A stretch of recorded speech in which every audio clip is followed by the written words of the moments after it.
The BMW 9/3 is the company's electric SUVs and an alternative to the Audi e-tron, Mercedes EQC, Ford Mustang Mach-E and Skoda Enyaq. It's the BMW equivalent of the Monsters Inc. story.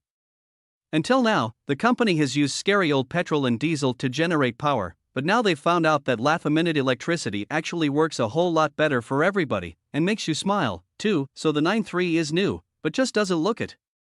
Up front, there's the usual BMW grille, but it's all a clever ruse because it doesn't have to cool an engine, so it has been sealed to help reduce drag and give the car's range a small boost. A dimpled pattern breaks up what would otherwise be a big sheet of black plastic. The 20-inch wheels are unique to the BMW 9/3, too.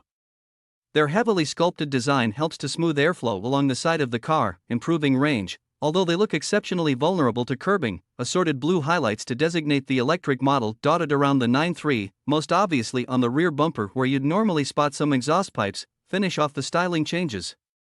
There are also blue highlights around the grille, the badges, and the sills. Under the skin is a solitary 286 horsepower electric motor that also generates 400 Newton meters of torque and drives the rear wheels. There's an 80 kilowatt-hour battery pack that should give a range of up to 285 miles. That's according to the latest official testing procedure.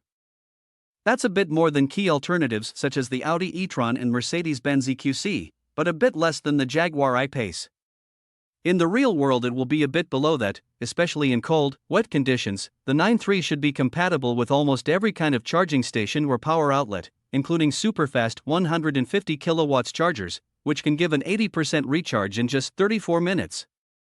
This means you can add 60-ish miles of range in about 10 minutes.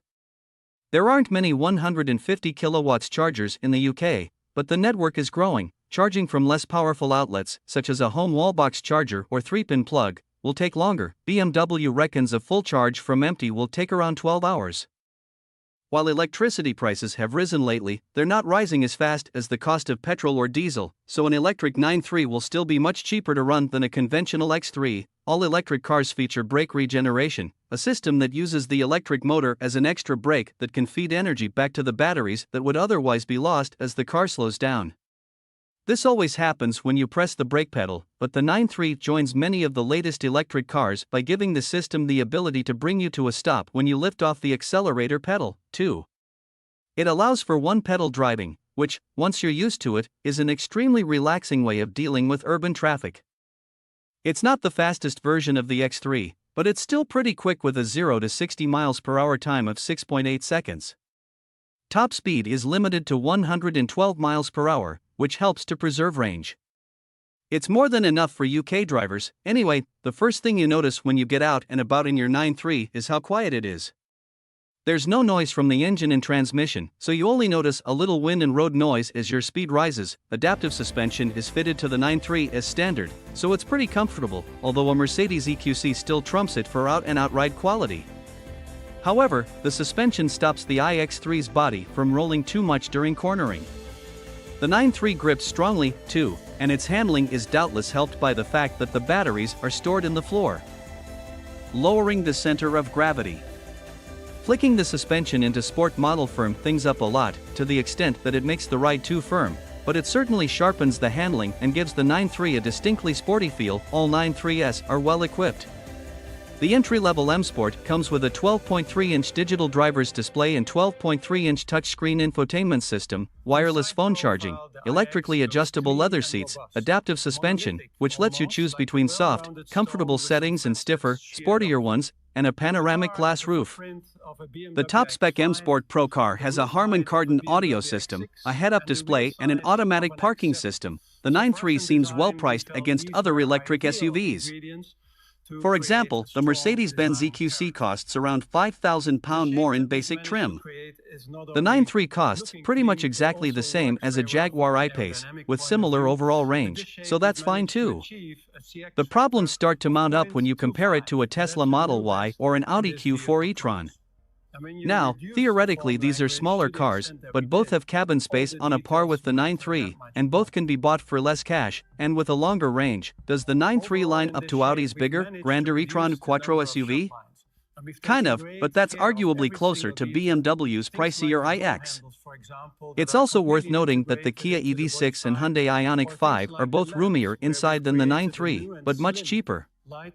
Think a Hyundai or Kia can't compete with a BMW? Think again, both have more range. And both have gorgeous, high-tech cabins, around town and at lower speeds. The 9.3 is very, very relaxing and easy to drive. As with most electric cars, noise levels are kept well under control.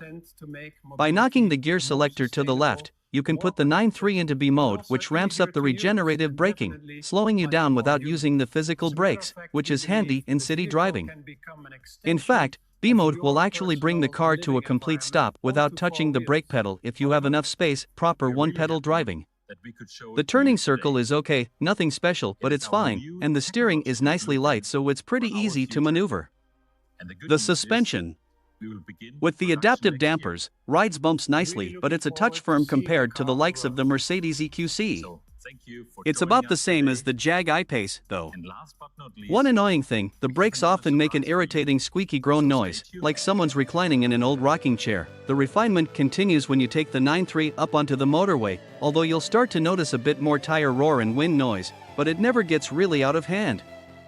The sheer grunt of the iX3's single rear-wheel drive electric motor helps when you're joining a fast-moving motorway as it rockets from 40 miles per hour up to 70 miles per hour, and the well-tuned suspension means it'll cling on firmly on a long, curving on-ramp. The EQC and Audi e-tron are, again, a little bit quieter than the BMW, but there's not a massive gap. The 9.3 is really, properly quick. Other EVs with two-motor, four-wheel drive systems might be able to scamper to 62 miles per hour faster, but the BMW lives up to its on-paper 6.8 seconds time. In fact, it might even beat that, as we were able to get to 60 miles per hour in just under 6.0 seconds. Speed is one thing, control is another, but the 9.3 is all over that. The battery pack is mounted low down in the car's floor, so its center of gravity is actually lower than that of a standard diesel or petrol X3, meaning you can chuck it around with plenty of confidence. The steering has pretty good weight and feel. And that firms up if you put it in sport mode, but the trouble is so too does the suspension, and then things just get a bit too bumpy. Better to leave it in comfort mode, to be honest. It's still engaging to drive even then, although it doesn't quite have the hooligan tendencies of the Ford Mustang Mach-E. It also won't slide and skid about. In spite of being rear-wheel drive, try to do that and it just kind of understeers like a big electric lump. Even so, it does get BMW's newish traction control system, where the control module is mounted directly to the electric motor so that it can react faster and more accurately anytime you start to lose traction. That said, you're not going to be getting very far off-road with just rear-wheel drive and a ride height that loses 2 centimeters compared to the standard X3.